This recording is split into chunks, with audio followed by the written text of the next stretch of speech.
this evening for the Planning Commission meeting, Tuesday, December 19th at 6:31 p.m. I'd like to call a meeting to order, and Tammy, would you do the roll call, please?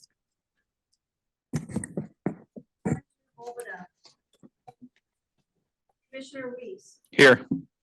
Commissioner Langston. Present. Commissioner Levante. Here. Pat Smith. Here.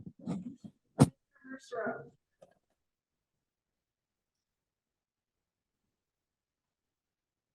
Commissioner Mercer, are you able to hear me?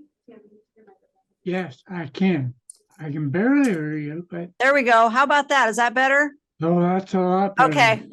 Thank you, Haley. And Chair Smith. Present. Okay, let's do the flag salute, please. Okay, everyone ready? I pledge allegiance to the flag of the United States of America and to the republic for which it stands, And one nation, under God, indivisible, indivisible, with liberty and justice for all.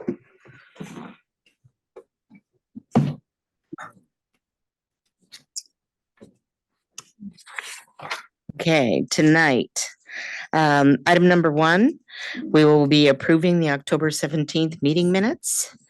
And item number 2 will be the monthly planning report. Item number 3 will be continued public hearing DR-23-06.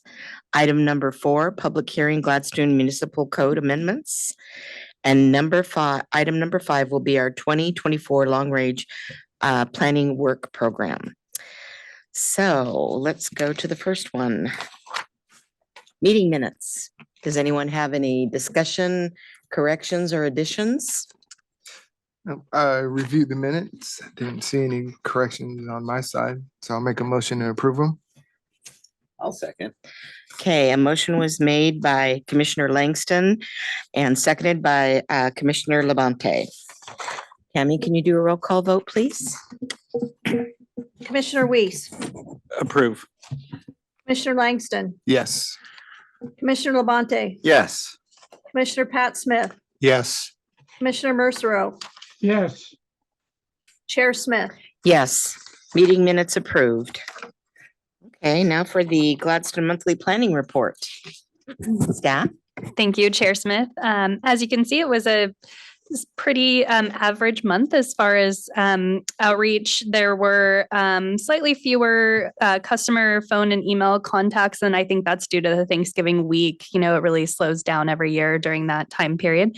But otherwise, we kind of kept pace with where we normally are. And we had 5 building permits that we submitted and reviewed, and I tried to expand out a little bit about the description on those so that it was a little more clear what's going on with each of those. But happy to respond to any questions on that. Commissioners, any questions? I was kind of curious about when looking at on River Road, the replacements of manufactured homes. Yeah, Are they actually is it in the Two Rivers community? it is. Yes. And I do believe they got a grant that they are able to use some federal funding to replace quite a few of the units and do some upgrades there. So the older units are eligible for this plan, That's right. and they'll actually remove the old manufactured home and put a brand new one in? I Or a don't know if lightly they're used brand one? new. Right. Okay. And I think slightly larger in some cases, but still meeting the overall setbacks and footprints that they're in before. Okay, that is wonderful. Yeah. Okay, any other commissioners, any other questions, additions? Nothing? Okay. Let's go on to item number, I missed my place here, sorry. Item number 3, where we're going to continue the public hearing. Is there anything that I need to do? Do I need to read? Okay, Yes. Thank you. let's go ahead. The public hearing is now open for the purpose of considering application number DR-23-06. The procedure we would like to follow tonight is the planning department report, the applicant testimony, proponent testimony, opponent testimony, applicant rebuttal, and decision to continue or close the hearing, and planning commission discussion and decision. Now, does any commission member wish to disqualify themselves or herself for any personal or financial interest in this matter before us tonight? Or does any commission member wish to report any significant ex parte pre-hearing contacts? Please indicate if you visited the site in connection with this application. Commissioner Weiss? No ex parte contact. I did drive by the site on the way in, and I Okay. did review. I was gonna have you guys explain everything that happened last time, but I did go back and watch the video instead. Excellent, thank you. Commissioner Langston? Yeah, I have no ex parte contact. Commissioner Mercero? I have no ex parte contact. Commissioner Smith? I have no ex parte contact. I have visited the site. Okay, Commissioner Labonte? No ex parte contact, and yes, I visited the site. Okay, and for myself, no ex parte, and I have visited the site as well. Does any member of the audience wish to challenge the right of any commission member to hear this matter? Okay. Is there any member of the audience who wishes to question the jurisdiction of this body to act on behalf of the city council on this matter? Oregon land use laws require that all issues be raised if the issues are to be appealed. Failure to raise the issues at this hearing may invalidate their further appeal to the Land Use Board of Appeals, LUBA. Any party has the right to request a continuance to this hearing, or in the alternative, to have the record left open for 7 days. Failure to raise constitutional or other issues relating to proposed conditions of approval with sufficient specificity to allow the commission to respond to the issue will preclude an action for damages in circuit court. If you're going to testify, please try to address the applicable criteria. Will the staff please present the report? Thank you, Chair Smith. Tammy's just going to pull up a really brief slideshow. I know we've seen this before, but just as we're getting that started, I'm sure most of you know Pat Sissel, our city engineer. So he is here also this evening to help with any questions related to engineering related topics, street design, that sort of thing. So I'm not on the hot seat for all of those items by myself this evening. But we will go ahead and just do a quick slideshow. I know this is repeat material, some of it, especially now that Commissioner Weiss has watched the video as well.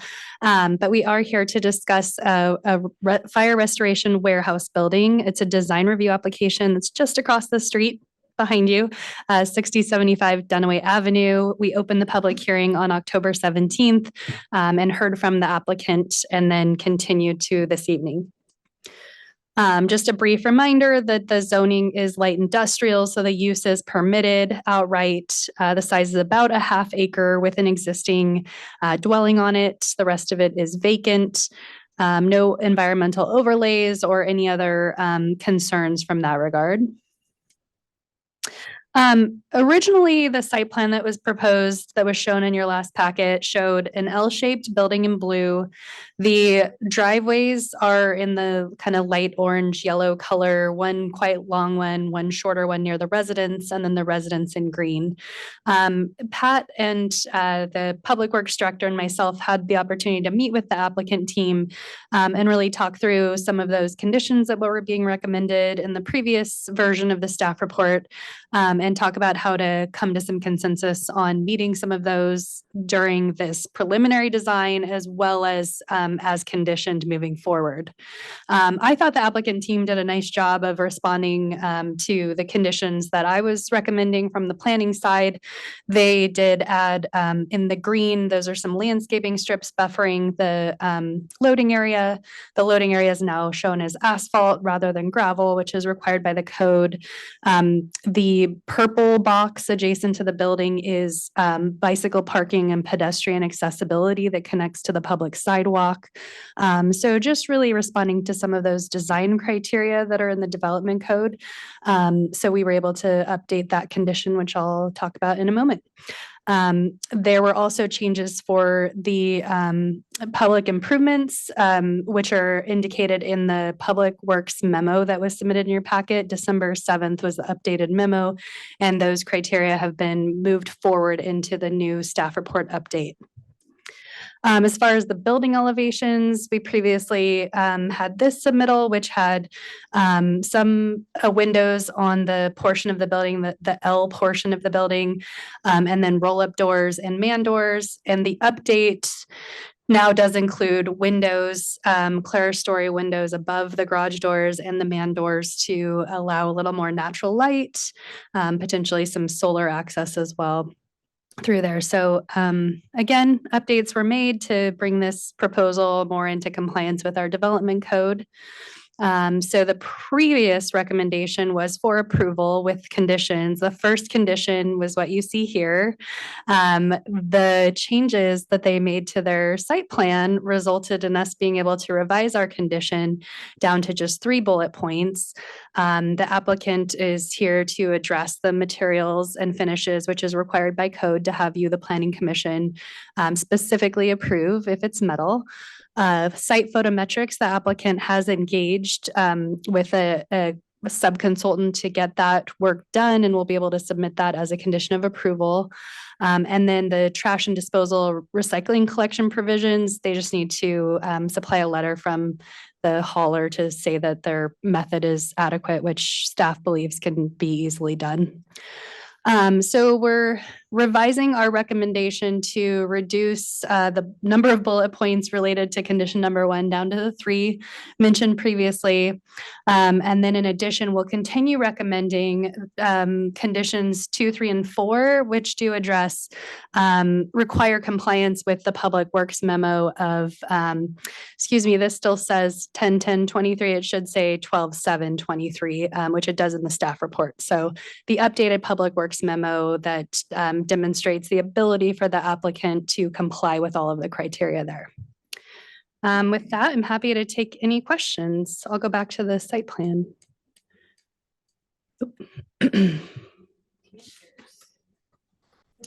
Commissioners, any questions?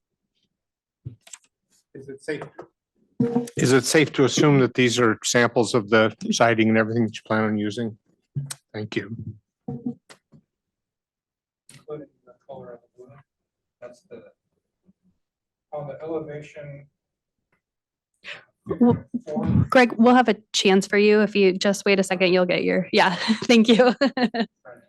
Just so we're on the record with the microphone. Any other questions, commissioners? No questions by Tom Mercer. Thank you. Okay. Is the applicant or his representative present? Okay. Do you wish to add anything to the staff report? Okay. Now is the time for public testimony. Please approach the podium. Stage. As the applicant, are you going to come up to address any of the questions? Mhm. I recommend they do talk about the exterior finish materials. do. Yeah.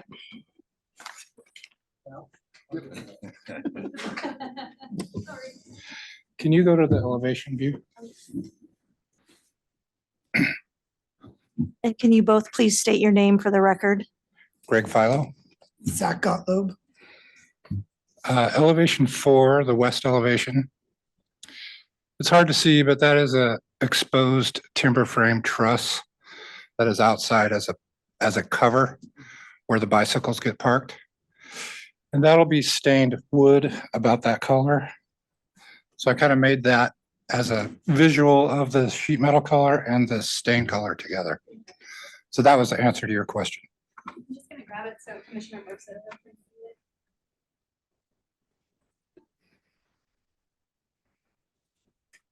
it. I want to make sure he can see it. The bottom 4 feet is the black wainscot, the upper, it's not really on this picture, but there's a 4-foot strip on the bottom that's a black wainscot. And the upper half is, more than half is that gray color. The black wainscot's just gonna be painted, No, it's stained steel. Okay, I mean, got you. painted Yeah. steel. pre-finished. They're already made from the factory in those colors. So the color will be as is. Yeah. Okay. The wood awning in front, is that like, is that gonna have metal roof or? The whole building has a metal roof. Okay. Commissioners, any more questions? Sorry, it wasn't clear to me from the south elevation. Are the windows embedded in the, is that a roll-up door? Yeah, they're part of the roll-up door. Okay, And then the door frames and the window frames of the building throughout have the black color around them too, to tie in the wainscot to the body color. thank you. Do you have anything else to add, sir? Nope. Okay, thank you very much. Let me see, are there any more people that are proponents of this that would like to speak? Okay.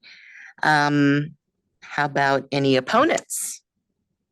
Are there any opponents to this? Doesn't look like it. Okay. If the applicant has no further comments and there's no further testimony, I would entertain a motion to close this public hearing so that we can deliberate. I move that we close the public hearing on application number DR 23 06. I'll second. Commissioner Pat Smith made a motion to close the public hearing and it was seconded by Commissioner Langston. Okay, public hearing is closed. Okay, commissioners, questions? I have no questions, just I appreciate the work that they put in to revise the application. You know, it's very clear and thorough now. Yes. Oh, yeah, absolutely. A little bit closer. Yeah. Okay. Okay, and that's gonna be that up above? Yeah. Okay. Nice. Are there any other comments, input? Staff, do you have anything else to add? I do not. We continue recommending approval with the conditions as provided. Okay. I'd entertain a motion if someone would like to make one. I'll make a motion that we approve application DR 2306 with the conditions, was it 1 through 4? It's 1 through 3. I 1 thought. through 3. Special conditions 1 through 4. Yeah, 1 through special 4. conditions yeah. 1 through 4. Thank you. Okay. Nice Second. Okay. Commissioner Langston made a motion to approve and Commissioner Pat Smith seconded the motion. Tammy, could you do a roll call vote, please? Commissioner Mercero, Yes, Commissioner Pat Smith, Yes. Commissioner Labonte, Yes. Commissioner Langston, Yes. Commissioner Weiss, Yes, Chair Smith. Yes. It is approved. Yes. Go start building. Maybe we just have a 1-minute break so that if anyone is not interested in staying for home occupation language from the code, they can leave. Otherwise, we can start back up in just a moment. Yes, 1-minute break. Thank you. Okay, let's go ahead and resume the meeting. Item number 4, public hearing. TXT-23-03, the Gladstone Municipal Code amendments for chapter 17.78, home occupation licenses. Okay. Like I'm opening the public hearing on TXT-23-03. Let me see, what does it say here? Provide general description of proposed, okay, the order of business we will follow. Presentation of the staff report, entry of correspondence into the record, public testimony, additional staff comments, questions from the commission, Hearing closed, no further testimony from the audience, discussion by commission and decision. Madam Chair, if I may, Yes, please. I'd like to disclose that I am a holder as a partner in a 13-person partnership. Since I do the office work, the city business license is in my name. We have no financial interest in this one way or another. We conduct no business at all in Gladstone, other than we write things down, mail things, and write checks. I personally don't see it as a conflict of interest, but I'll defer to my colleagues on the council, on the planning commission. If you'd like me to recuse myself, I'll be glad to. Commissioner I did- Weiss, how do you? I did ask the city and got a response from the city attorney that was kind of on the fence, not a big commitment either way. He Yeah. didn't say, yes, you should, or no, you shouldn't. It was vague. Very vague. Commissioner Weiss. I have no problem with that. I'll make my own disclosure after we talk through this. Okay. Commissioner Langston? No, I don't have an issue. I've been in a situation once or twice. I just pulled myself out just to protect the city, but I personally I don't have an issue. Commissioner Labonte, do you have an issue? Specifically with Mr. Smith? No. Correct. Okay. Nor do I, Yep. unless the city has anything we need to consider. Pardon? You might ask Commissioner Mercero. Commissioner Mercero, do you have any issue with what Commissioner Smith said? I have no issue. Okay. All right. And so we have my wife runs a photography business doing wedding and family portraiture, and editing happens in the home. I work for a Fortune 20 company. I work from my home office primarily. So I think it gives me a unique perspective on this, but I'm happy to be, challenged for. I agree with that. Any commissioners take any issue with that? No, none. In fact, I'd like to be able to hear both sides other Yeah. than just, because I do believe with things that have come before us this last year, there's been a couple issues where it was kind of a tug of war, trying to be okay with it.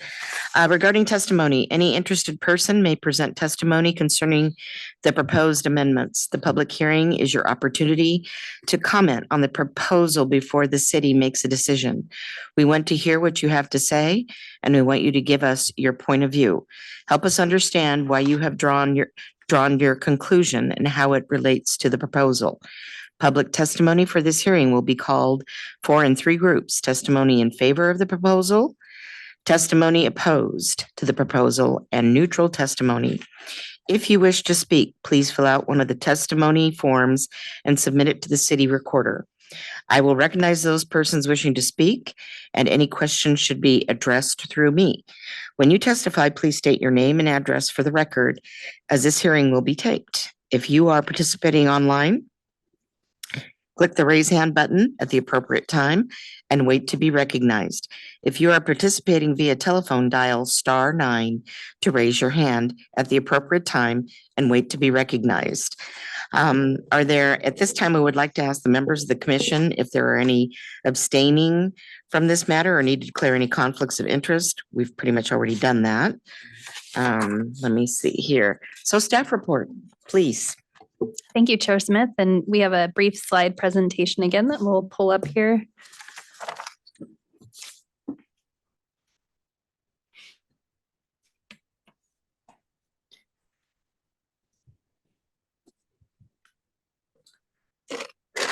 Okay. Thank you, Tammy. We've got the Home Occupation Code Chapter 17.78 before you this evening with significant changes.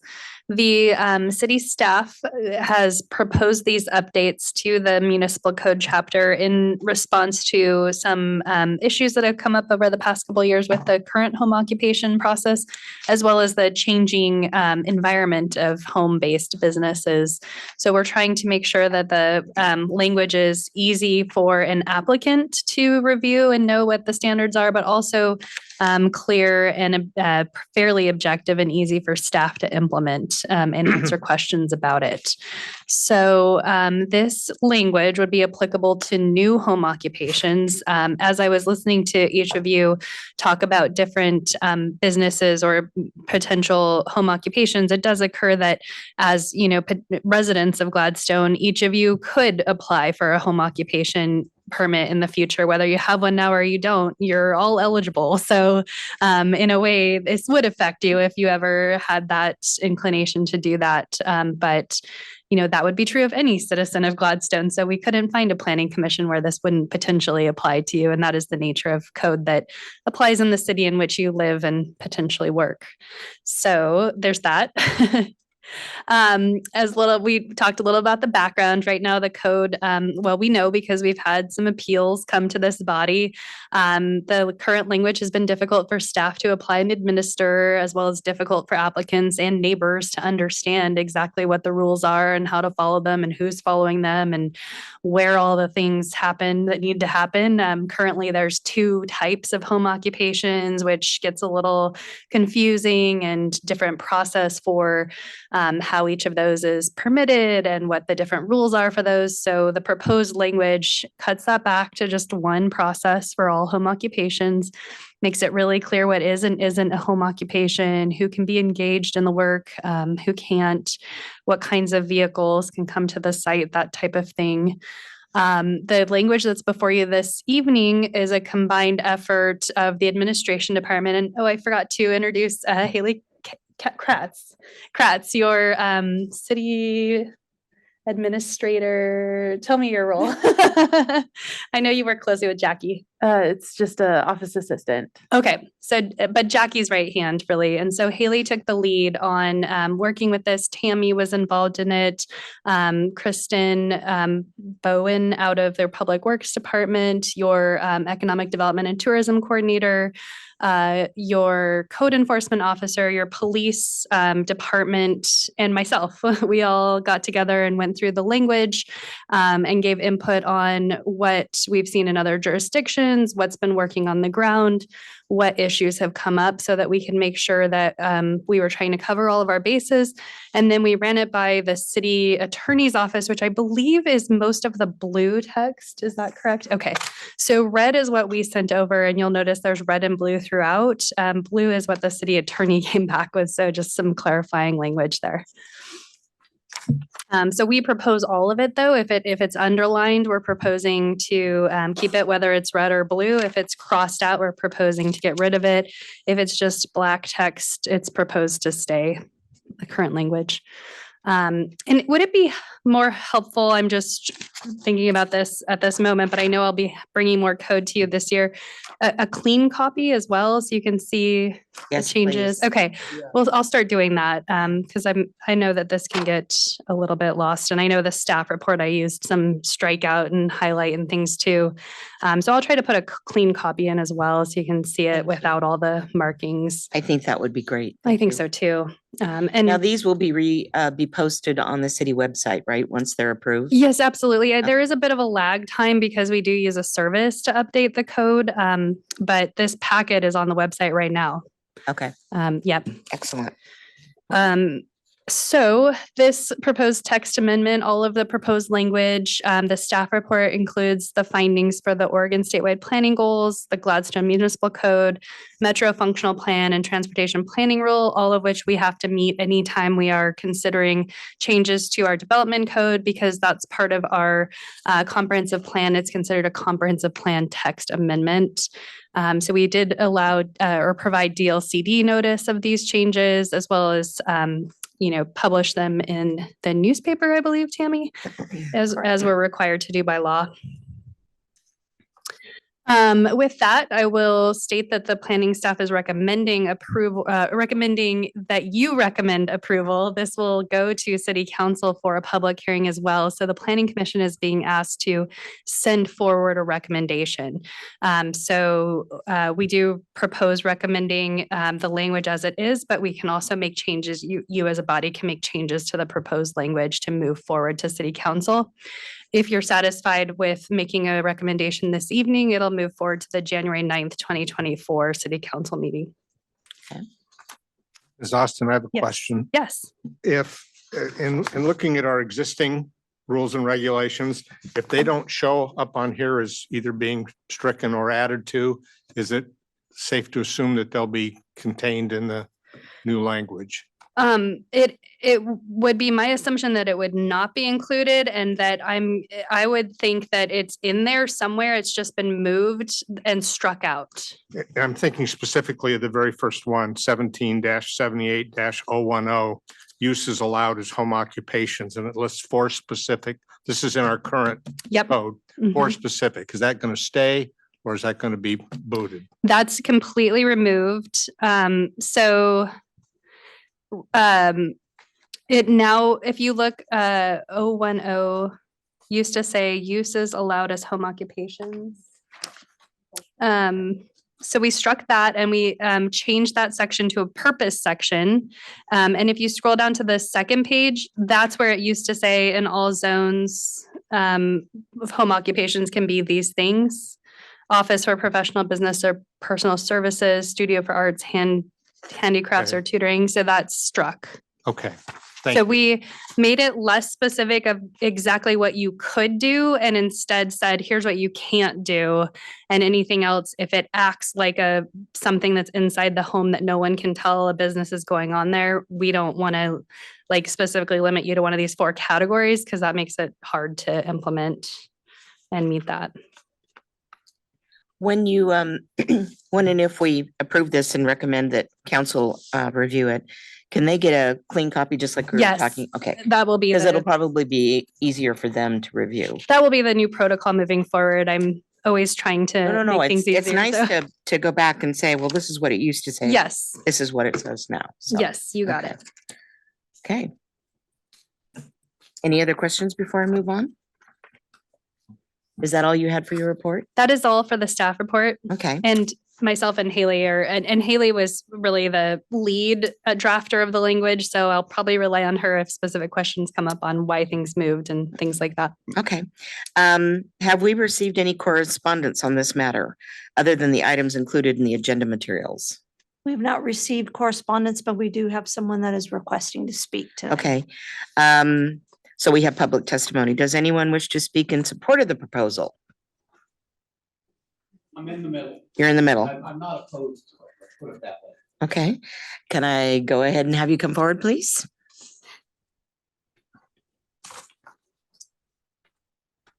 Good evening. You can turn your mic on, but.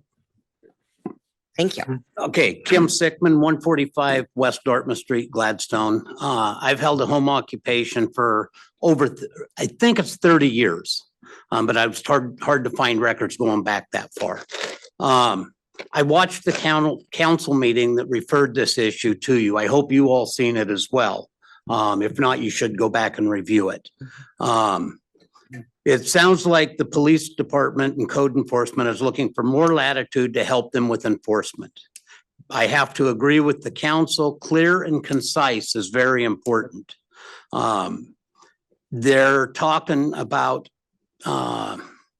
more latitude, more interpretation of the code. And I feel that's a problem. When you have more interpretation, if you look back through history, the last 30 years that I've had a home occupation, there's probably been 4 different code enforcement officers that I'm aware of. Tammy can probably help if I have any bad information, if it's important to correct. And they work directly under a sergeant. So you're working with not only the code enforcement officer's interpretation, but maybe a sergeant's interpretation, who then works under a police chief. As near as I can tell, there's probably been 30 different people interpreting the code since I've had my home occupation. The other thing, I've been assured that this will not affect my home occupation as you guys's, because this is only for new. I'd like to know how they're going to keep track of that, because it looks like there's been 2 revisions since I've had my license. I don't remember, I think it was 98 and 2004 or something like that. But which rules do I fall under then? Back when I got mine or current? So I think that needs to be kind of cleared up a little bit, how that's gonna happen. I've got, trying to stay organized here because I don't want to go over on my 3 minutes, but there's some important stuff here. I couldn't find where it says what requires you to get a home occupation. There's home occupation rules, but if you're running a business out of your house or you're working from home or whatever you're doing, if you don't have a home occupation, none of these rules apply because you don't have the permit. So I think something needs to be written someplace, if it's not there already, that if you're doing this, this, or this, you need to have a business license. If it's in your home, you need to have the home occupation permit. Yeah. So I think that's something that should be clarified. 1778-010 and 1778-020.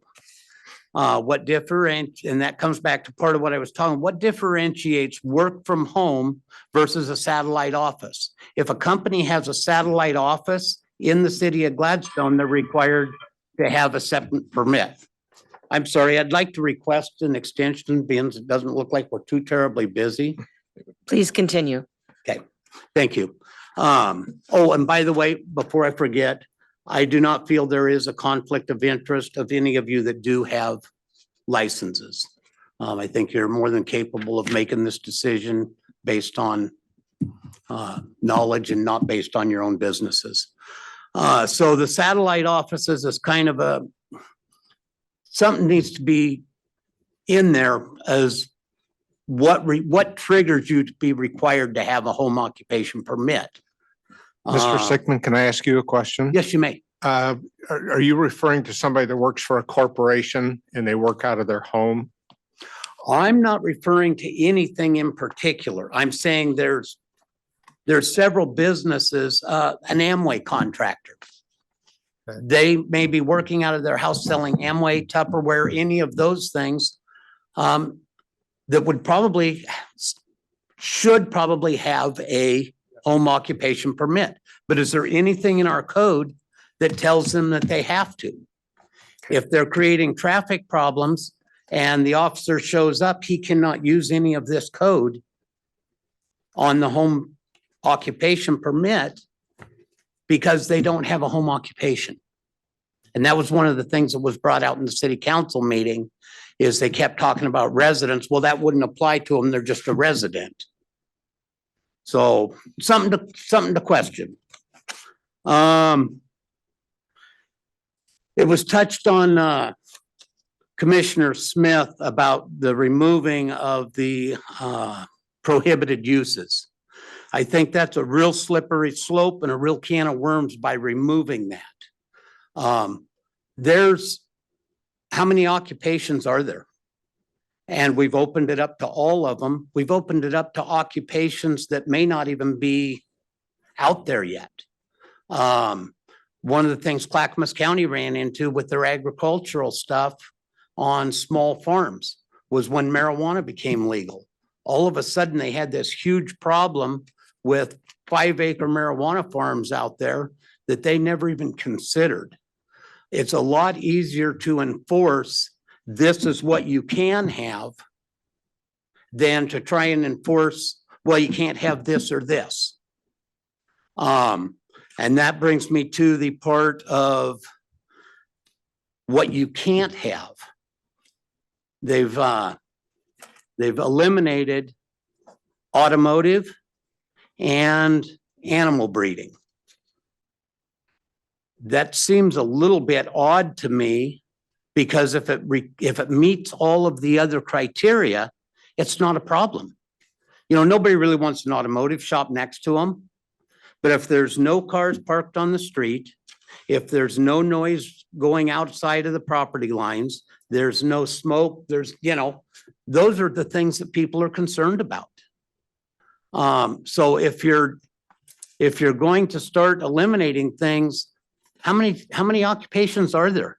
and we've chose 2 of them that we're going to eliminate, and no, you can't have those even if they met all the qualifications. So I'm not real fond of having an animal breeder next to me and barking dogs and all of that stuff. And I'm a big pet owner. But if they're meeting all the other codes, I think it's just discriminatory. Same thing with the auto repair.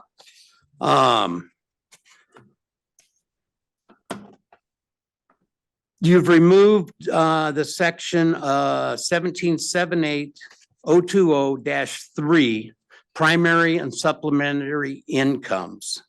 So I guess that with the new code, it's acceptable to me to be making a full-time business out of your home. Before, it had to be a supplemental income, but by removing this language, it can be your primary source of income. 1778040-2. I think the language is vague and unfair. It talks about deliveries and it talks about similar in the vicinity. Well, how big is a vicinity? Is it the city of Gladstone? Is it a block? The deliveries similar to on Arlington or Gloucester Street would be completely different than they are on Fifth Street or Dennis Way. You know, Gladstone does have a Fifth Street. The 6th also. And Sixth also, yes. So Didn't know that. they're very short streets. I'm not even sure if they're paved, but Sixth, I believe is. I'm not sure about Fifth. But there's huge disparities. And if you've got to compare the vicinity, you're being unfair to somebody that would live in that area versus on Gloucester or Arlington. I'm almost done. Bear with me. 1778040, 8 and 9. These tend to conflict with each other. 8 says parking shall be accommodated on site. 9 says shall not monopolize on-street parking. So once again, we're kind of vague. Okay, we're either allowing it or we're not, or we don't care one way or the other. But I think those 2 things conflict. And then also in number 9, it says shall not generate excessive traffic. Well, that's kind of vague and unfair once again, coming back to, are you on Arlington or are you on 5th or 6th Street or Dennis Way? You need to be fair to everybody in the city. And we're 3 square miles. If vicinity is the city limits, that's one thing. But there we come back to interpretation. One code officer interprets vicinity as this. Another one would interpret it as this. The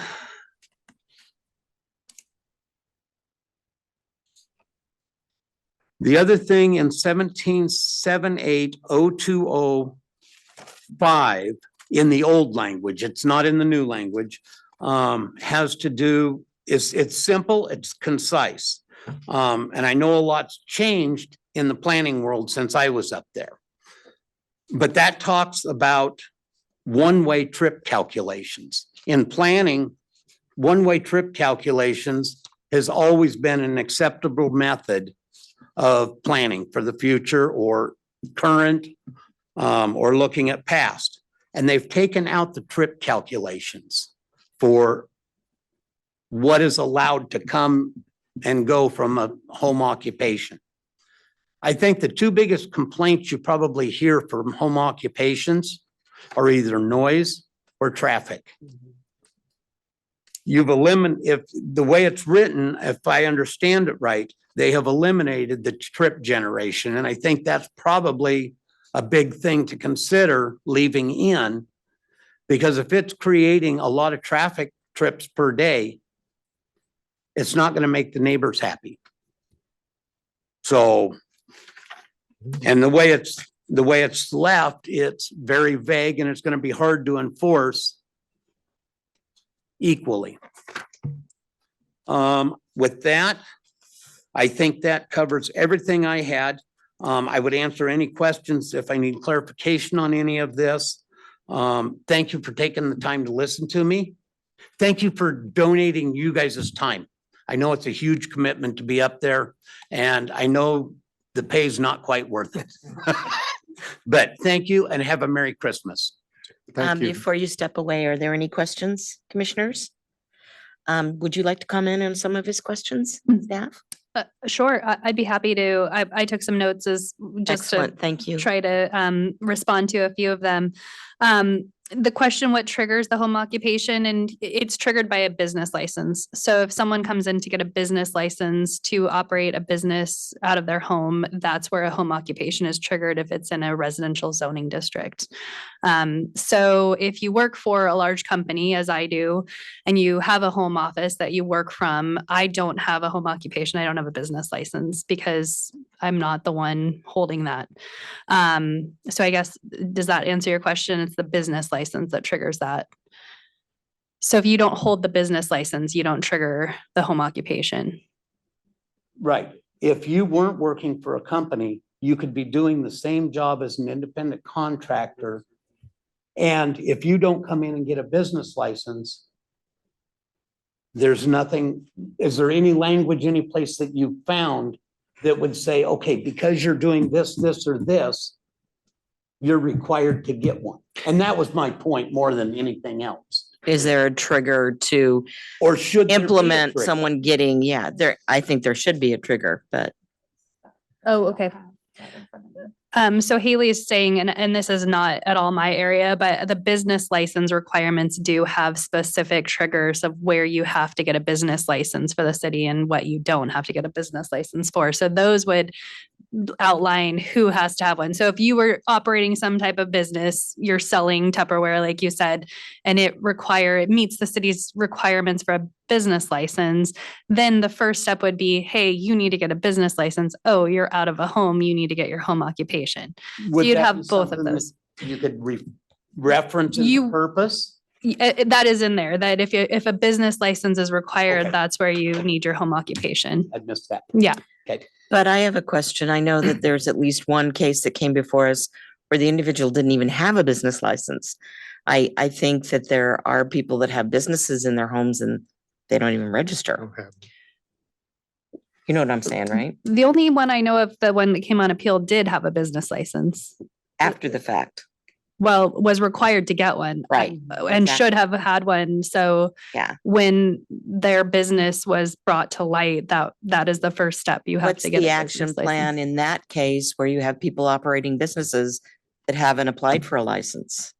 That's also code enforcement. You know, if it comes to light and the city needs to require them to get a business license, which then triggers the home occupation, which then came to you on appeal. Okay, The process worked. It did. the standards that applied were the standards that were in the code. Okay.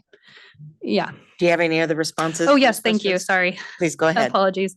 The removal of auto repair and kennels. So, the home-based business, I agree. It's weird to say these two things out of the millions of different uses you can have, but really what it is based on is experience of your police department, your city administrators, of people working in this field who say, what are the things that have the most impact on residential users? And those tend to be these types of uses.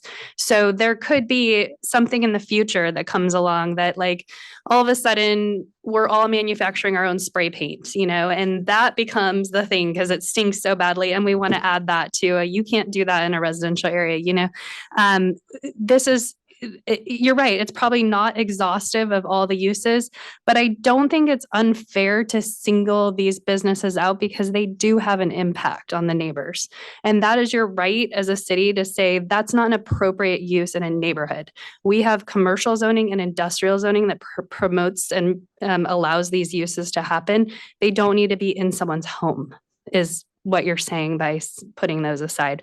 So I think that's a fair thing to do, to have uses that have traditional and typical impacts on neighboring uses and say, we know those cause problems. We're not going to put those in residential. That's okay. In my mind, that's okay to do that. And that's pretty typical.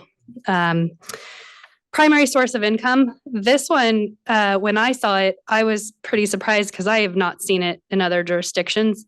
How do you even implement it? How do you know? How do you prove it? What do you do to say you made more than 50% of your income? Well, you're Not filed requiring with the city. tax forms with a home occupation or a business license, there's no tax forms required. I mean, I'm not that's, saying they're required. I'm saying under investigation. oh, You need to prove that well, I guess you have another income other than.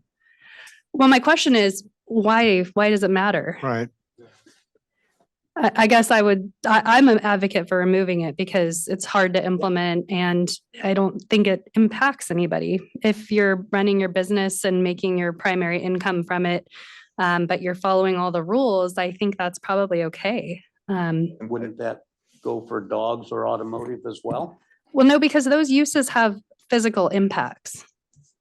Not if they meet all the other criteria.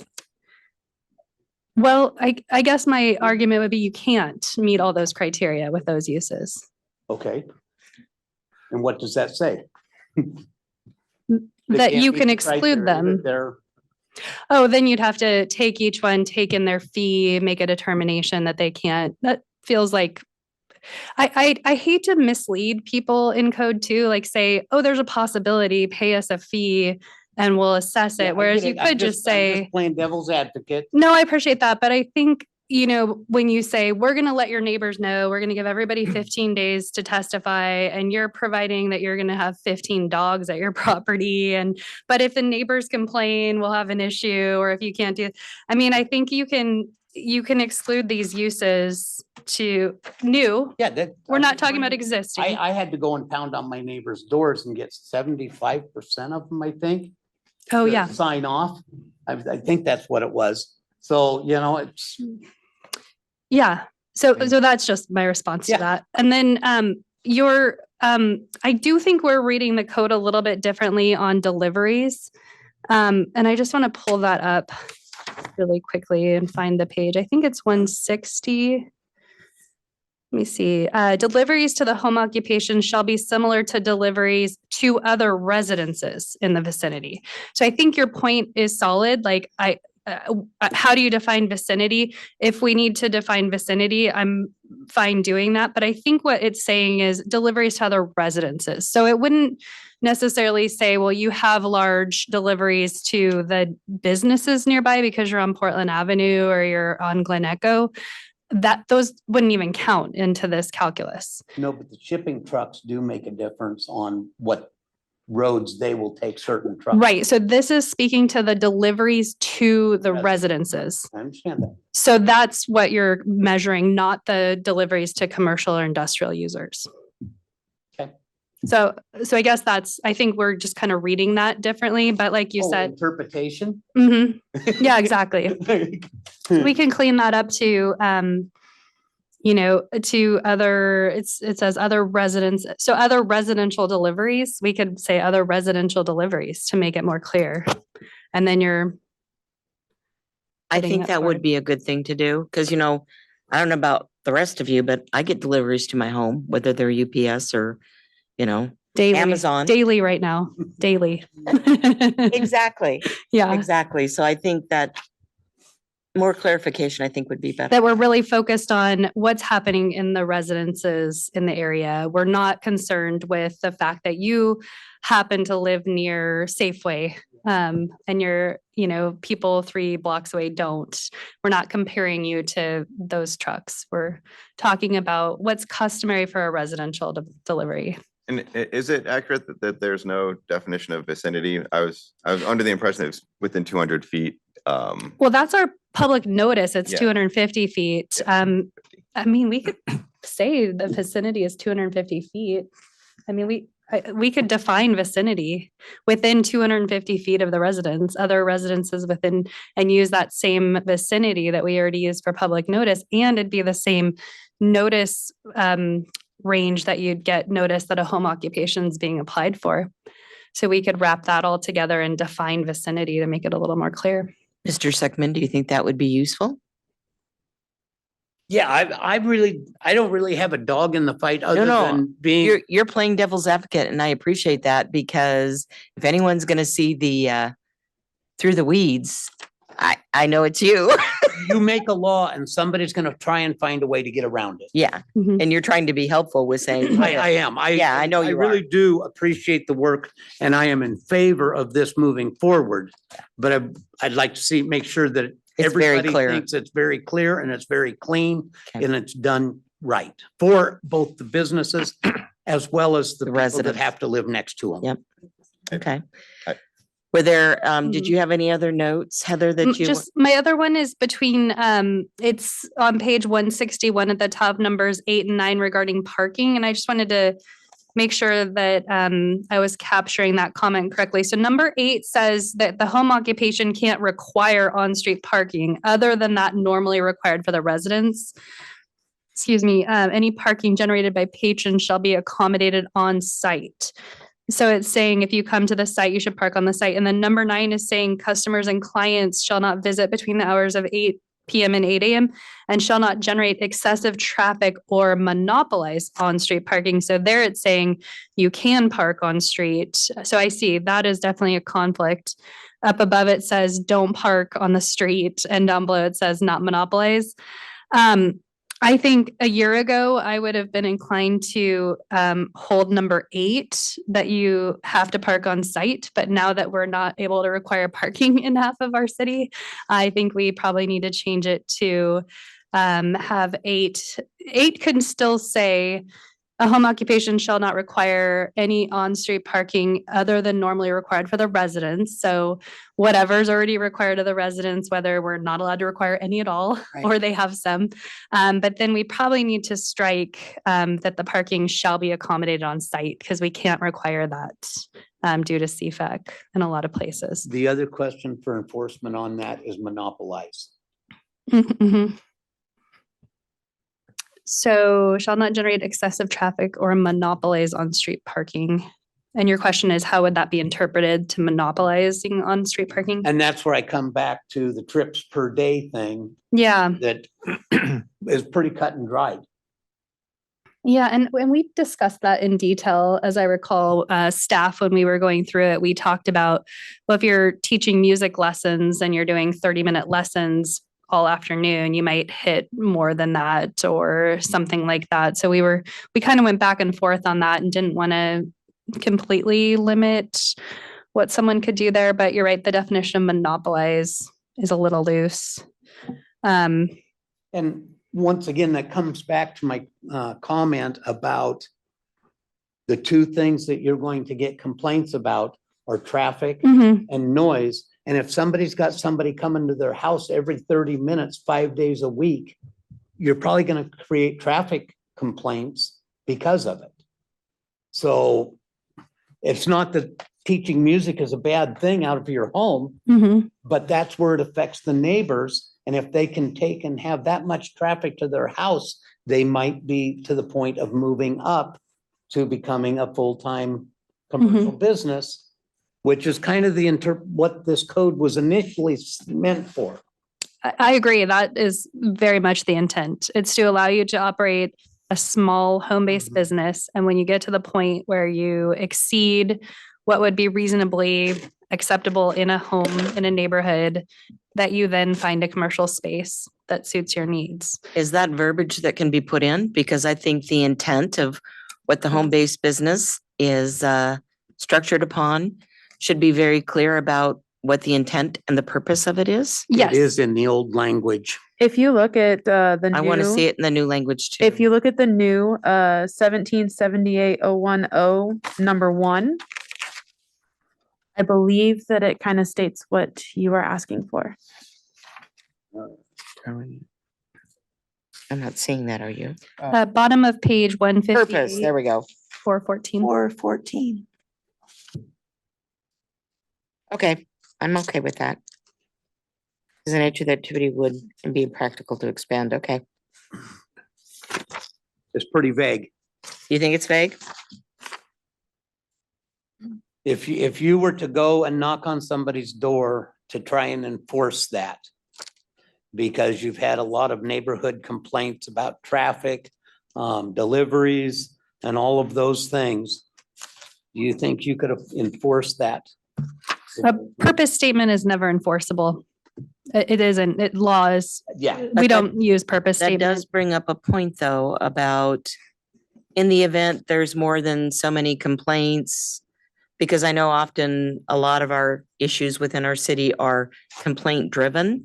We should set a baseline, I think, of after so many complaints, it needs to be reevaluated and or they need to look at going to the next level of getting an actual retail space. Well, the problem there is if you have a feuding neighbor and they make complaints point. without basis, you could end up in a situation where a legally abiding home occupation is required to leave because of something else. Don't other cities have a base that they base it on? Not a codified 3 strikes and you're out kind of rule, if that, Okay. not that No, I. I don't mean that. It's like after so many complaints or whatever, that it's time for them to go to the next level, next There- step. On page 4-2017.78.060 outlines the complaint process.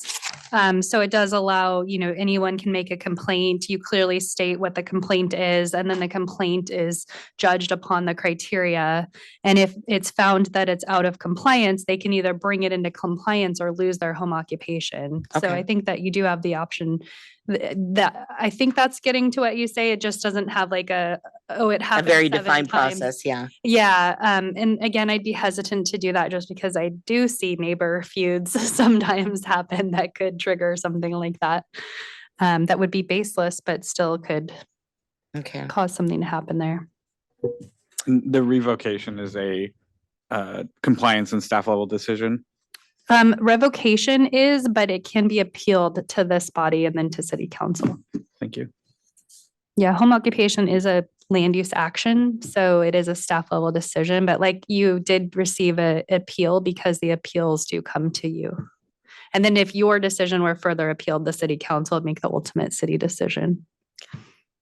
Did you have any other responses to his I question? didn't write down any others, so I'm not sure if I missed any. I got vicinity defined. We talked about residential deliveries. I don't know. I hurried through it, so I didn't run out of time.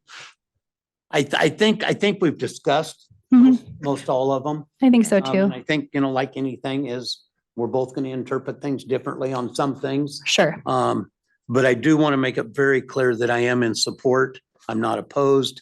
And anything that you can do to tighten up so that it's easier for the officers involved is a benefit, because that also makes it easier for the citizens to go, oh, yeah, I guess you're right. So anytime, if you go back through it and find things that are vague, I just pointed out some of the real obvious ones to me. So other than that, I think it's great. Okay, do you have any other questions or input? I don't think so. Thank you very much for your time. Thank you very much, and Merry Christmas to all of you. Merry Christmas to you too. Thank you. Thank you. Go ahead. So if I circle back to that vicinity question, Yes. are we going to, is that something that we kind of think is a good idea as a board, as staff? I'll let you guys, I'm fine with it. I think Haley's fine with it. We could certainly make that update to send forward to city council. Is So that something that comes up in your Mhm. knowledge in other towns? I mean, I imagine this No. has been defined at some point. Not that I'm aware of, Sure, but I yeah. don't think it's bad to put a numerical vicinity. And I think I like when there's precedent so that you're not making up a definition. We use vicinity of 250 for mailing notice. Mhm. I think that's reasonable to say we already use that as our boundary in other ways. So calling that a vicinity matches with how we do other things in the city. Great, okay. So, Go ahead. well, in that context, we're using vicinity to decide what size box truck can deliver to the home-based business.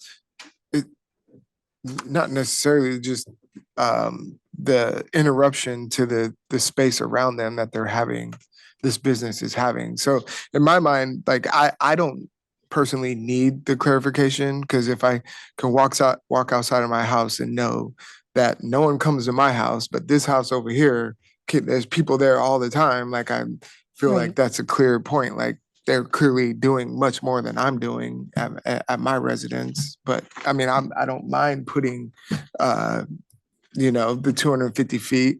You know, if I live closer to, you know, Portland Avenue and I made a complaint about the neighbor and he was like, yeah, but you know, this place over here is getting a bunch of deliveries. Like, well, yeah, that's the convenience store.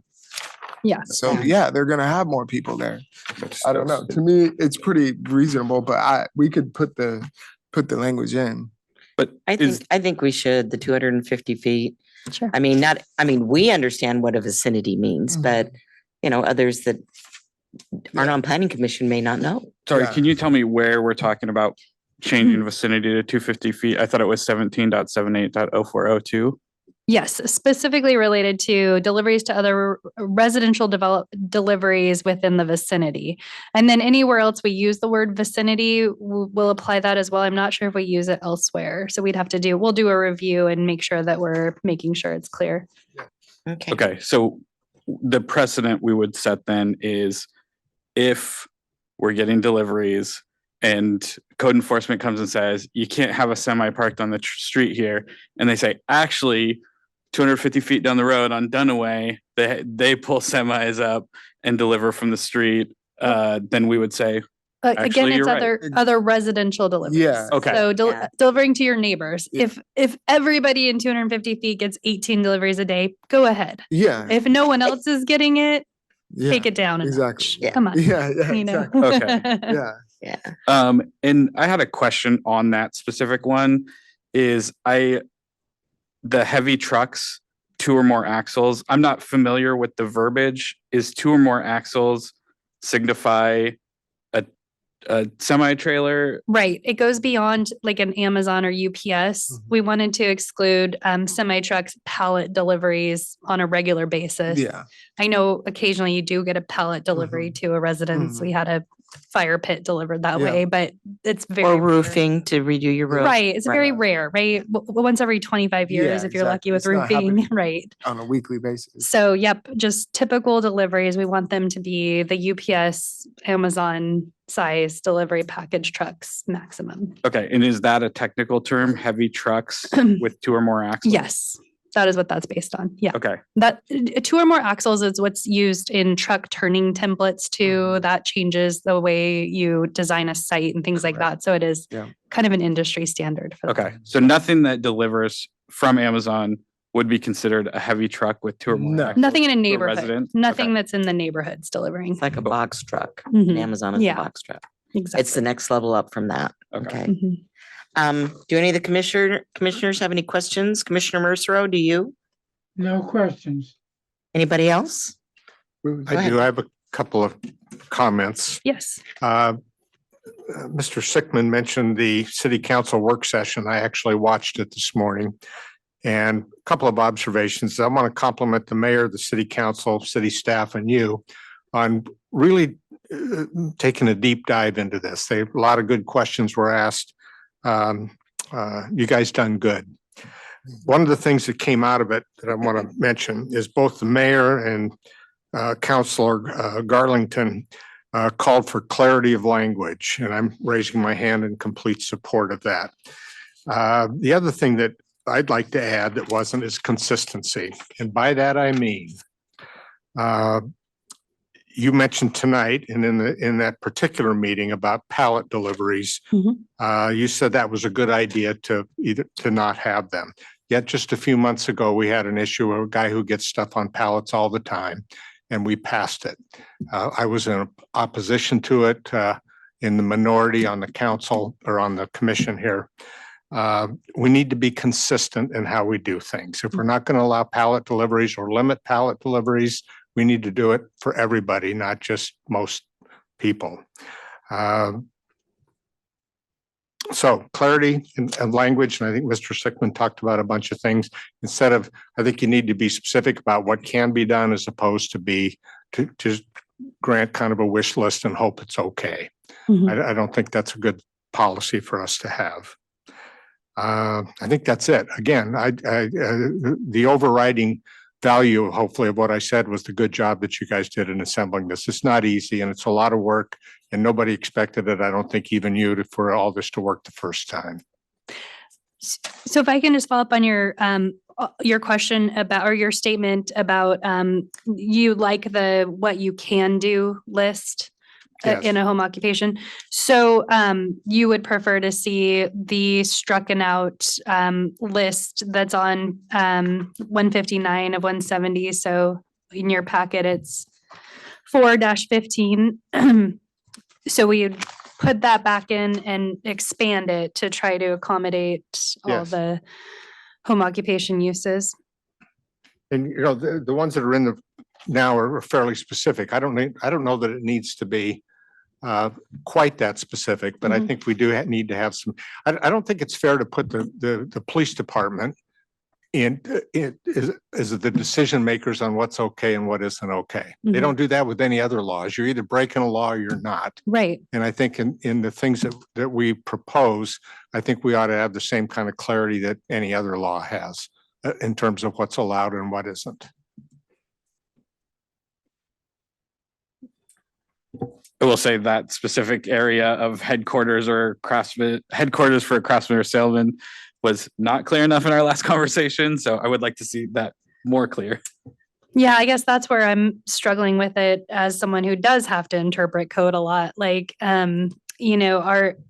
I look at those four and I think, well, there's things I could say would or wouldn't, and I could see both sides on it. So I think in our conversations as staff and trying to make this easier to implement, it's like most things can be a home occupation if they meet the design and function criteria.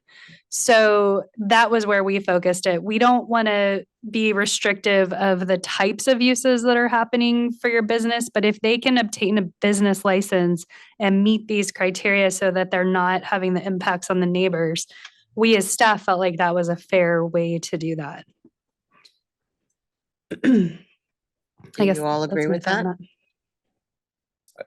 I think that makes perfect sense. Yeah. Yeah, it makes sense to me. I think you're just looking out for potential issues, correct? Right, just trying to make sure we're not inadvertently excluding a valid Correct. use, Yeah. but also making sure it's clear what we will exclude, which is anything that doesn't meet Yeah. the criteria. And it's based on history, like of issues that have come up in the past. Well, this is applicable to new home occupations only, so this would only be moving Well, Forward. Sure, Yeah, yeah, but yeah. this Everybody list- else is grandfathered in on their Yes. Yeah, existing yeah. exemptions. Right, as But- long as they continue, and this is important too, as long as they continue their home occupation and continue getting their business license, Mhm. their current standing stays the same. If Yeah. for some reason you lapse your business license Mhm. or you stop your home occupation and stop your business and then want to start up again, either the same or different, we would look to apply the new standards if it's after these become applicable. So I want to make sure that's clear too. And Tammy, I would like to suggest that when and if this is all approved and implemented, we should put that in our newsletter so that people, Yes. residents are aware that if there's a lapse, they will have to go through a new line of And criteria. We in order talked to be about approved. too, putting that information out with the business license renewal. Yes. Because then anybody who's getting a business license, that be would aware be of it. specifically applicable to, and so they'd get that information as well. I'm on board with that. I think that would be good. Would we foresee a situation where somebody who has a home occupation license now, they let it lapse, they reapply, that it wouldn't be accepted? Well, possibly because some of these rules that are more clear are, I think, stricter. Like as far as who can work in the business. Mhm. Right now, someone can come to the site and be an employee during the day. Mhm. The new rules don't allow that, for example, It will impact some businesses, yes. if it changes. So they're not gonna want to let it lapse. Otherwise, they won't be able to continue. I'm interested in the thought process on that, not having an employee? I think that was related to the fact that if an employee comes to the site, they're parked there, their vehicle is there, but potentially, I mean, in an ideal world, they'd get there some other way, but, and so that's, a vehicle that comes to the neighborhood every day. We heard that a lot as the complaint with the home occupation that came on appeal, that one of the biggest things that the neighbors felt impacted by was the employees meeting at the site, assembling, and then either heading out or doing things on site for the day. So that was removed as part of a home occupation, that if you're to the point where you're taking on employees that are outside of your family, then it's time to look for a commercial space. And I think that's appropriate, yeah. Do you have any other questions, commissioners? Well, I had a question about the mechanics of applying the old code to folks that had business licenses before. That was I a don't know question that that Heather was is listening. asked. Sorry, Go- just Go ahead. repeat. The mechanics of applying folks who have a business license and a home occupation before the change in code applied to theirs, would it just be like your business license and continual home occupation date if before now, or your start date before now you are applied the old code? It would be before this code becomes effective. Right. So this will be 30 days after city council makes a decision, and that'll be the date that you'll have had to have a home occupation by, or the new rules apply. And so code enforcement carries around a copy of 17.78 No, and 2022 version and a copy of 2024 version. That's a really good question, That is but a good no, and I don't think code compliance would necessarily go out and say, you're out of compliance. They would go take in the information, come back, pull the city files. Yes. When were you approved? What rules were you approved under? They don't go out, as far as I know, and immediately make a determination. They always do fact finding first. And honestly, I think in any case like this, since I've been here, they contact me too. This code's applicable, right? Yep, here's this and this, and they're not doing it on their own. However, once they've done 8 of them in a row on something, probably they do. If it's development code based, I know they're doing parking things and other nuisance things that are not development code. So I'm not trying to say I help on every code compliance issue, but if there are code based ones, I definitely, give feedback on them. Yeah, I guess just as it stands, I don't think that replacing this with the new code, like, I spend a lot of time during the day in the details of process work. So I just wonder, like, do we keep a copy of the 2022 version so that they can refer back to and know what to apply? And I realize that you will be here for some Well- foreseeable future to have that conversation with them, but But yes, when I'm not here. yeah. Yes, the city has the copies of that. Plus, when this becomes codified with the ordinance, the changes are, that's often how I do my job too, is like, oh, a business is looking for a conditional use permit. They have an old conditional use permit, what was applicable at that time, and I'll use the ordinance that changed the language. Yeah. And so that'll always be available. Okay. And those are available online in an instant to anyone. They're on the city's website. Okay. Yeah. I do think there's probably some room to go a step further than including the note that you'll lose your, grandfathered home occupation rights if you lapse, waiting for renewal for that. Because if you came in for renewal, then you knew it. If you lapsed, you didn't come in for renewal. And so I'm wondering if do we have email addresses for everyone? I don't want to burden the city with the cost of mailing everybody that has a business license with home occupation in the city, but I do think a notification to let them know the weight that not letting your home occupation lapse carries. So I don't have email addresses for everyone. But we have 60, 70 home occupation business licenses. I actually mailed them all out a letter, as well as the agenda for tonight's meeting, so that they were aware. And we can do that again for letting them know if you choose, and we can even, since we're doing renewals right now, we can weed out the ones that have not renewed yet and send just them a notification, letting them know if you do not renew by this date, you have let it lapse, which means you will have to renew and follow the new rules. Yeah. Yeah, I like it. I mean, if it's 60 or 70 people, I'd say let's give it to everyone so that they know when renewal comes around, take it seriously. And I'm thinking about, so in the case of the Snap-on Tools business that gets pallet deliveries, they are in compliance with the home occupation as it is now. Were they to lapse and reapply, they would not be able to get those pallet drops in the driveway. And while some people may be happy to hear that, I would think that they would want to know how much impact that lapse in home occupation permit would have on their business. Most definitely.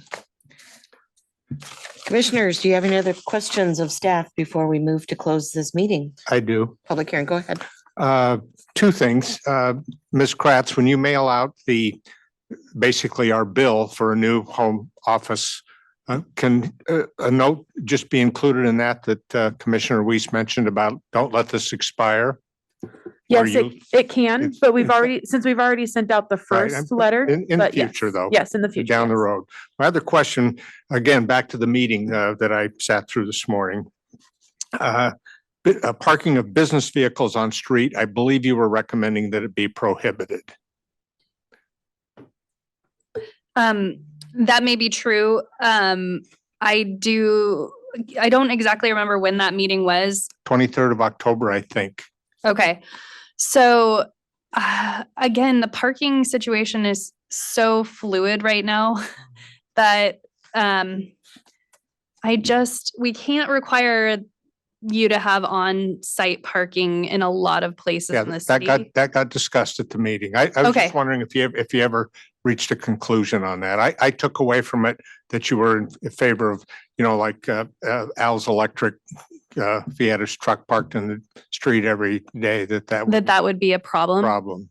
But the other thing that was mentioned in the Yeah. same is how about the guy that just has a job that works for Al's Electric and he drives a truck to and from work, Right. parks it in the street. And he doesn't hold the business It's license or not the a home home- occupation. Simply transportation to and from his job. I think if I was recommending not having that on street before, I think I withdraw that recommendation and that Okay. didn't carry forward to the staff recommendation Just here. curious. Thank you. Okay, thank you for that reminder. Parking is a really tricky issue right now that we're trying to thread a needle. And when we get to our long range work program, we'll have more information for you on that too. Yeah. Go ahead. I'm still not totally, I guess, sold on the question of having an employee in the home occupation.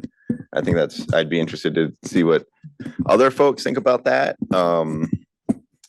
I could imagine, you can imagine all types of situations where you may have a helper or something, whether we could do the music example or you could go up and down the list. I'm not sure. Yeah, and if I can just read the current language, because Haley pointed this out, it says no servant, employee, or other person other than a member or members of the family residing within the dwelling shall engage in a home occupation therein or within an accessory building. So right now I read that as it has to be a member of the family residing within the dwelling who could help with the business, but it can't be someone who's not a family member, which to me, it's a little, slippery slope to have to define family, but that is the current code language. So what we're proposing changing it to, I believe, is just that you have to reside in the dwelling to be part of the business. Yeah. So to be a part of the business because then imagine engage like in the I've got a business. home occupant, let's say I have a home occupancy, Yeah. I have an employee. Mhm. So they would be part of the business. Like I could have someone working for me. Or are you saying that if you have a home occupancy, then you can't have any employees that outside of your family? Oh, even that if they're didn't. remote? Oh, a remote employee. I don't think it addresses a remote employee. Do you have to declare any employees on a business license? Yes. Okay. So, and we say, I'm just gonna go back to the language as proposed so we can see what that would. What pages are new about the employees? Do you have that one? 17.78.040. A home occupation may be conducted only at the primary residence of the permittee. Persons, including employees, other than members of the permittee's family who also reside in the dwelling shall not engage in the home occupation. So persons, including employees, you can have employees, Mhm. but they can't engage in your home occupation. So they can't come to your site and work for the day, but they Yeah. can be employed by you, is the way the I language see. is written. Thank you. If that addresses the issue. And ultimately, this would be complaint driven. You'd have a neighbor that Right. would be calling saying, hey, this person keeps coming in. I can envision a scenario where you have an employee who is remote, but quarterly you meet to talk about something and they come to your home Yep. office to do that. I would hesitate to think that would cause any complaints, but Mhm. yeah, I think as long as that employee is engaged elsewhere with their primary duties, I think that you would be fine. So would we need that in there at all?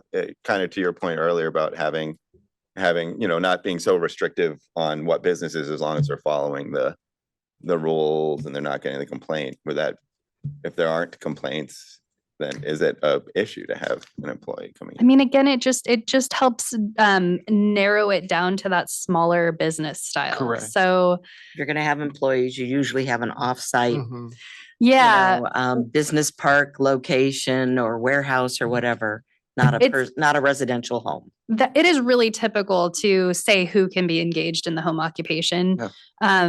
Because that's one where I could see like, okay, maybe we take that out completely and I have 12 people who engage in the business who come to my site, but I still meet all the criteria because they ride together. They bring a 12-passenger van and park on my driveway and all come into the house. And like that still seems like beyond what we'd want to consider here, you know?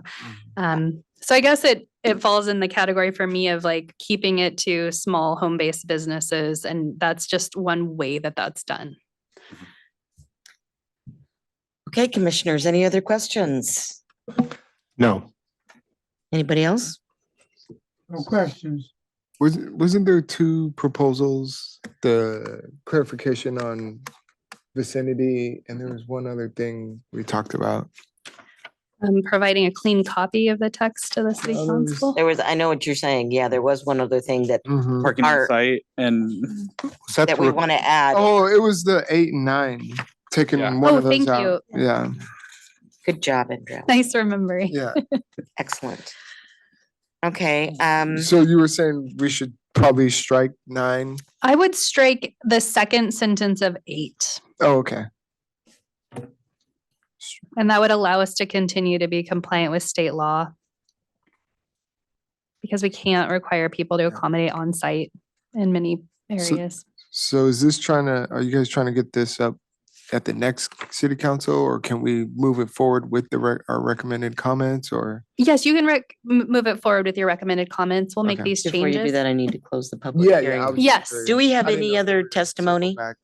I have not received any requests. Okay, if the planning commissioners have anything else to say, I do have some more. I know do we have a deliberation section after this? yes, yes. So, I need to close the hearing first, though. okay, Okay, that's fine. so, I would, accept a motion for closing this public hearing for file number TXT 23-03. Can I ask questions to Ms. Austin during deliberation? Yes. Yes. Yes, okay, yes, Okay, I'll move. So moved. okay. Second, Okay, so Commissioner Pat Smith made a motion to close the public hearing, and it was seconded by Commissioner Reese. Roll call vote, please, Tammy. Commissioner Weiss. yes. Commissioner Langston. Yes. Commissioner Levante. Yes. Commissioner Pat Smith. Yes. Commissioner Mercero. Yes, Chair Smith. Yes, public meeting has been closed at 8 PM. Okay, so deliberations. Still have some questions about from reading this alone, if I were to stumble upon this and not realize that this is a secondary to a business license. I don't know that it's totally clear.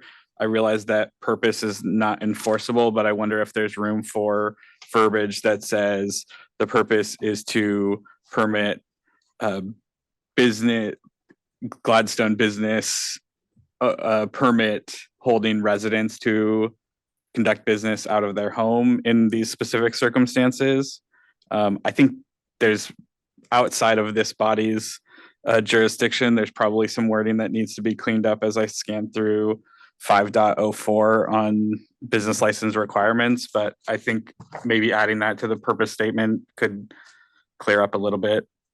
Yeah, yes. So 17.78.010, where we say the purpose of this chapter is to, one, permit residents an opportunity to use their homes to engage in small scale business ventures. So we'd change it to permit business license holding residents. Yeah, I think. Sure. Yeah, I like that too. Andrell, do you like that? Yeah, nope, I don't mind that. Levante? Okay, good to go. Second, I've kind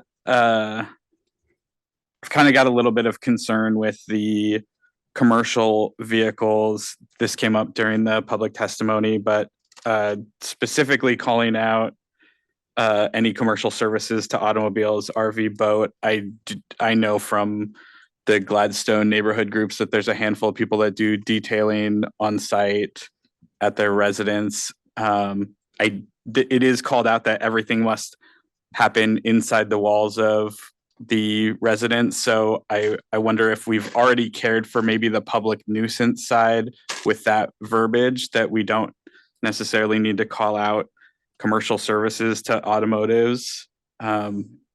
I think it's just a limiting factor, and we think about people who are trying to start a small business. I don't know if there's a socioeconomic impact to someone who is trying to run a small auto repair one-person shop out of their home. That, why would we want to limit that if we've already put stipulations on them that they have to do it inside the house?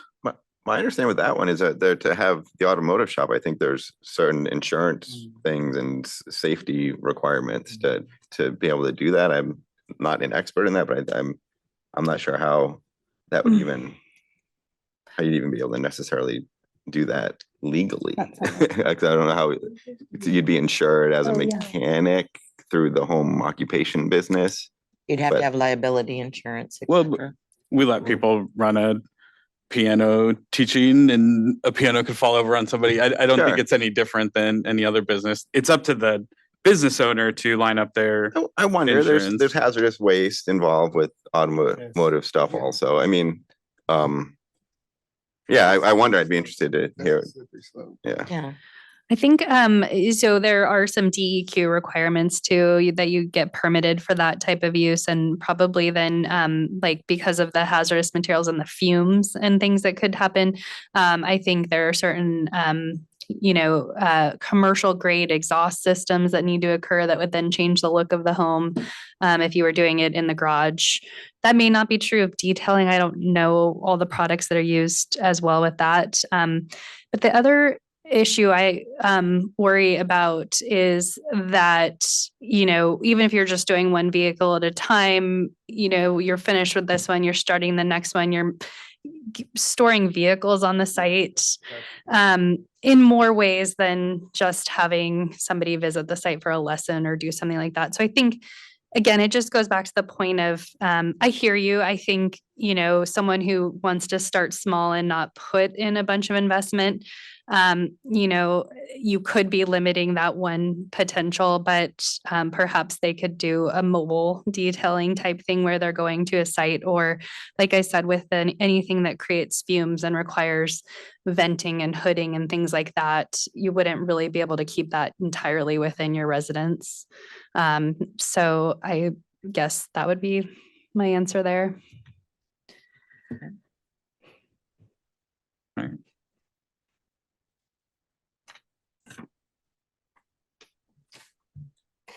Are we ready to? Can you just, you mentioned the detailing. I'm interested in this because I've witnessed this around town. Can you go further with your thought on that, or? Well, I mean, they would not be able to get a home occupation Unless they're From- doing the work from in here like forth. their garage or something. That would be within. Well, now as it's written, because it is a vehicle-based business, Mhm. a commercial service to automobiles, RVs, boats and the like, we would not ever give them a home occupation. Even if it was inside the garage. And there's Well, I no mean- nuance there. I'm like trying to thread the needle on how. Yeah. I hear that and I can see where maybe that's a little different, but. But you could have a mobile one and have your home occupation and run your business at your home, correct? Which we do. Yeah. We Yeah. do Cause have, I was gonna say, a I'm more mobile- familiar with the people that do mobile stuff. Haven't really seen like a detailing service at a residence, but Neither have I. I've always just seen mobile people. So you may Like they come visit in. someone's residence and do one service, but then Yeah. you're moving on to the To the next next site. And residence, so yeah, the yeah. impacts are less on that than on that one. Yeah. Right, yeah. Mhm. Yeah, so we would still issue a business license and even a home occupation if you were running the office part of that, but we would stipulate you can't do Perform the the task, service yeah. at that site, but you can run the office from that site. Go Yeah. ahead. And that would be true of like a mechanic also. Correct. Yeah. Yes, Madam- you could have your headquarters. Madam Chair, I would suggest we carry this over after the changes come back for our January meeting. I don't sense a rush to get this done for Yeah, that's any fine. specific reason. Yeah. Are you making a motion to do that? Yes. Do I have a second? I'll second. Okay, Tammy, will you do a roll call vote to see if we'll And I'm carry this sorry, over until we who get a was- cleaned up who copy? made the motion? Oh, I'm sorry. The motion was made by Commissioner Smith and seconded by Commissioner Langston. Commissioner Langston. Didn't know if it was you or Jacob. Yeah. To carry over to the January meeting, is that Yes, correct? please. Okay. Commissioner Mercero, Yes, Commissioner Pat Smith, Yes. Commissioner Lamonte, Yes. Commissioner Langston, Yes. Commissioner Weiss, Yes. Chair Smith. Yes. Will be carried over to our January meeting. Okay, we So- have one more. so, Go Really ahead. quick, so. Yes. You're gonna make alterations. We're gonna make based these on- alterations and we're gonna bring you a track changes copy and a clean copy. for your January. Great, great, Alright, great. Thank perfect. you very much, Heather. Yes. Okay, last but not least, our item number 5, 2024 Long Range Planning Work Program. Yes. Heather. Thank you. And I just wanted to provide this to you so you kind of had a snapshot of what's coming your way. And certainly if you have other items that I've missed here or that you have talked about as being a goal for moving forward, but we have it's a short list, but it's a pretty good amount of work for the meeting once a month that we do and other private development applications that come our way every other month or so. So as proposed, the first bullet point is our Gladstone Town Center project. So we were successful in receiving a $60,000 grant from the state to do this work. So we're going to build on the downtown revitalization plan and the downtown core overlay, and we're going to use that as our basis to determine what our official metro town center is. And that geographic area that'll have some zoning code updates and some implementation strategies is going to also count as our climate friendly and equitable communities area. So we'll be looking at things like anti-displacement policy and just making sure that we're taking a holistic view of how the city grows and accommodates more climate friendly and equitable development moving forward. So this project, I know we've been talking about it for a while, but we really didn't have funding to start doing that. My contract with the city is, pretty filled out by the current planning work that we do and coming to this body. So being able to add that grant is really wonderful and allows us to get that work done. We think it's going to be about an 18-month process to complete it. Our grant is through June 30th of 2025. So we'll be chipping away at that. One piece of that is that parking reform. I know we've been talking about that for a long time too, but now we have funding that we can actually dig in, draw some maps, talk about what each of the options mean. We're going to bring that to a joint work session of the City Council and the Planning Commission. I was sort of starting to map that project out, and I had it set for February, but just today, my manager, Steve, said it's way too soon. It's going to have to be April to meet the timeline. So it's coming. I'm sorry, it seems like I keep saying that, and I've been saying that for like a year now, but we are under requirements by the state to get this work done, and we have an extension right now for our parking reform is to June 2024, and with the grant acceptance, it'll be extended to December 2024. So the parking reform will be completed next year in 2024. And that'll be a big piece of it, but that won't be specific just to the downtown area. It'll be applicable citywide, whatever we decide to do. But then the town center project, that's the one that'll take a full 18 months, and we'll have a public involvement process. We'll have community meetings. We'll put together a stakeholder advisory committee that gives input on the preferred alternatives and that sort of thing. So we are going to take our time and make sure that we're including multiple voices on that project. Any questions about that? Okay. And I know I will be working on those pretty heavily. I think I'll be supported by some folks in my office who are more expert in public engagement, who do more of those outreach events where you're putting dots on the map and talking about different things that I'm more like know what the plan is to talk about something and present something. There are people in my office who are better at pulling information out of people and asking the questions that provoke thought and things like that. So you'll be seeing some more 3J folks over the next year and a half, which will be fun. The next thing is rezoning of Meldrum Bar Park and Gladstone Nature Park. We want to get those both to the open space zoning designation. Because those are changes to our zoning map, it's considered a change to our comprehensive plan. So we have to do the DLCD notice and the hearing at Planning Commission. You'll make a recommendation to City Council. Should be pretty easy, but will require some pretty good findings in our staff report as to why we're taking the land out of, in the case of the nature park, out of C2 zoning, and in the case of Meldrum Bar, out of MH zoning, the multi-residential high. There are, levels at the state that say you have to preserve residential land and commercial land and things like that. So we just have to make the case that these parks exist. They're already being operated as this. They're not going to change. We want to change the zoning over. So that's on our to-do list. And I don't know exactly what the dates are for that. I think it's probably like a late summer, early fall kind of timeline, but we'll give you more on that. And then that last bullet point is just as the state changes the rules, we'll just keep changing our codes to keep up with them. And so far, this is the list of what we've identified as needing to do. So right now you have to be able to convert all or a portion of a commercial building to residential use. You have to permit affordable housing in all commercial zones and permit childcare centers outright. So no conditional uses allowed anymore for childcare centers. And that's to address, obviously the first two are to address housing shortages. The third is to address the childcare deficit that we have, early childhood education opportunities. Questions about any of that?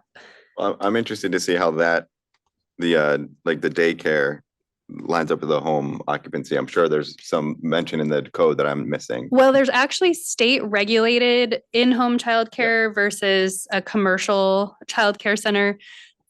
I was surprised at how big an in-home care can be. I think it's up to 16 children or something like that. Mhm. So that, as far as I know, I don't think you even need a home occupation, or maybe you do, but you automatically get it because you're under state law that's protected. Is that how it works? Yeah. So we could have, so like a neighbor could have Not saying it's a bad thing, but could be able to 16 do that and the city wouldn't be able to. Right, they'd be protected under state law. How Outright many other permitted. Businesses would fall under that. I mean, it's a What big do you think, conversation Tammy? right Do now, you have a guess on how many in-home childcares you have? I can't say for sure, but I know of probably at least two but again, they are state mandated. I mean, they fall under the state's code, And- not and- the city. And I guess that was my question. What other businesses fall under that same type of thing where we wouldn't have any oversight? Not on their many. business? It's really childcare. There might be some assisted living. Oh, they're Also. interesting. Okay. Mhm. Adult foster care home. With group home, yeah, assisted living, group home, adult foster Right. care, that sort of thing. I think those are protected classes of Right. businesses in homes, Great. residential areas. Thank you. Yeah, Thank you very much, Heather. yeah, you're welcome. Okay, moving on. Do we have any business we don't have any business from the public, or do we have anyone that wants to speak? No one has signed up to speak, no. Okay, so let's do business from the planning commission. I'll start with Jacob. You have anything you want to share? No, can I still ask a question? Oh, I'm Is- sorry, is go this ahead. still- This is gonna be part of my section. Can you talk more about the $60,000 grant? Yeah, It establish a town center, like what's the real deliverable there? Like we'll have a plan that will designate an area. Is that something that will go into code? Is that? it will have code updates. Yes, I think so. So right now we have this downtown core overlay, and I envision it as an expansion of that. So I think the geographic area is going to expand. I would also anticipate some of our zoning code might expand as well. Maybe there's more uses you can do there. Maybe there's more places where we want mixed use development. Maybe we want to allow more multifamily situations. I know height was a huge discussion during the downtown core overlay, so that's probably where it needs to be, but there might be other multimodal access. Part of the climate friendly is getting people out of their cars, getting rid of those single trips, as much as possible. And so incentivizing bringing residents near services, those types of things. We might see some of that.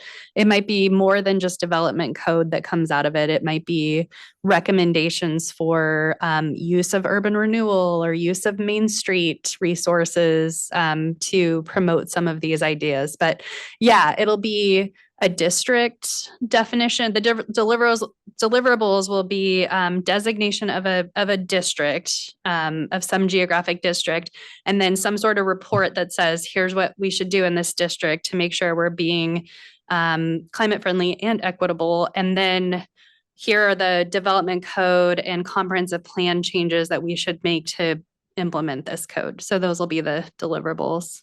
Okay. It seems pretty interesting because we spent a good portion of the early part of this year talking about the downtown core plan. So we got it. Yeah. Great. At the beginning of 2023, now our main deliverable for the next phase of 18 months is going to be a few tweaks, a few Yeah. tweaks to this, No, which is, I guess, maybe comes with the territory. I agree. And, one of the things that came up in the call I had this morning about it, just internally at 3J, we're trying to decide who's the best fit for working on this. And I think it's going to be mostly a lot of me, just because I know Gladstone so well now, and we want to make sure that that's a key element of it. But the question came up, like, the 2017 downtown revitalization plan comes really close to being a town center plan. Yep. So like, why didn't it just do that? I'm not sure. So we want to build on it. We want to make sure, one thing that's changed, the equitable part of climate friendly development, the state will run a market analysis of, if you make these changes, here's who there might be priority populations that can be displaced that you may not want to do. So they'll flag that for us. So those are pieces that in 2017 we weren't really thinking as clearly about. So those are new. And obviously the CFEC stuff has all been adopted. So that's a new piece. But those cities in the metro area like Sherwood and other cities that already had a town center, Milwaukee, they're already complying with maybe just a few tweaks to their existing town center. I'm not sure why Gladstone doesn't have a town center, honestly. Like a lot of that works. There was no funding at the time I served on that committee. Okay, yeah, Yeah, so there there was was no funding. funding to do a downtown plan, but it wasn't enough funding to take it fully to town center level. And town center is kind of a defined term where it talks about serving like 10,000 people, so it's pretty broad. It goes beyond the district of Gladstone to say people can come here and meet their services and get out of their car and get something to eat and get their haircut and get their groceries and then, or maybe ride the bus to do that or the bike. And so it does maybe go beyond what, and we heard that at city council with the downtown core overlay. There were business owners just outside of the district who said, we'd like to see this expand. And the city council said, yeah, we hear that. We'll start here and then we'll think about expansion. So here we are, we're thinking about expansion. But we're doing it with some state funding, so that's good. Okay. Yeah. Is there anything else? Well, Commissioner Reese? I missed the disclosures last meeting, so I will do my disclosures now. I live in the city of Gladstone on Windsor Drive. We own our home. It was weird to start out with a big flex of owning the home outright, but we own the home alongside the bank. And I work for Comcast. I've mentioned that before. I think when I started here, I was working primarily with the Comcast business group, but I work with a lot of residential projects now. I mentioned earlier in the meeting, my wife has a photography business and operates all over the state, but the editing is done in our home at night, late into the night. And yeah, I have a 401k, little bit in stocks, but almost enough to cover my student loans. Did I get everything? Yes. Okay, thank you. You And did I good. appreciate everyone doing that last time. It was great. Okay, thank you. Welcome. Andrea? Anything? Nope, nothing to bring up. Just thanks to everyone for a great year and looking forward to another one. Good. Commissioner Mercero, do you have anything to add? Yes, I'd like to say I enjoyed being with you all tonight. And I wish you and your families a Merry Christmas and a Happy New Year. And hopefully your families will totally enjoy. Thank you. Thank Thank you, you. Tom. Commissioner Smith? Why don't you go ahead? I'm going to think about something for a Okay. second. Just everybody a happy, safe holiday. Yes. Of course. I'm excited for getting the open space designation for the nature park in Meldrum. That's been something that's been on the radar for a while. So I'm looking forward to see kind of where that lands and what that ultimately means. Okay. But otherwise, yeah. Thank you very much. Commissioner Smith? I have a question for you. We have a couple of people whose seats are expiring at the end of this year, and I wonder if we have applications. Oh, they made the decision at the last city council meeting. Yes, I was going to bring that up Oh. and say Okay. congratulations to Commissioner Weiss and Commissioner Natalie Smith. They were reappointed at the last city council meeting All right. to serve another 4-year term. Well done. Okay. Is there any other business? No, ma'am. I really don't have anything else either, other to say than I want everyone, staff included, everyone to have a very Merry Christmas and a Happy New Year. And thank you very much for all your work and your support and your efforts in making us highly functional. Thank you. So I would entertain a motion to adjourn. So moved. Second. Okay, Commissioner Langston made the motion to adjourn the meeting, and it was seconded by Commissioner Weiss. Tammy, can you take a roll call vote, please? Commissioner Mercero, Yes. Commissioner Pat Smith, Yes. Commissioner Labonte, Yes. Commissioner Langston, Yes. Commissioner Weiss, A holly jolly yes. Chair Smith. Yes, meeting is adjourned at 8:25.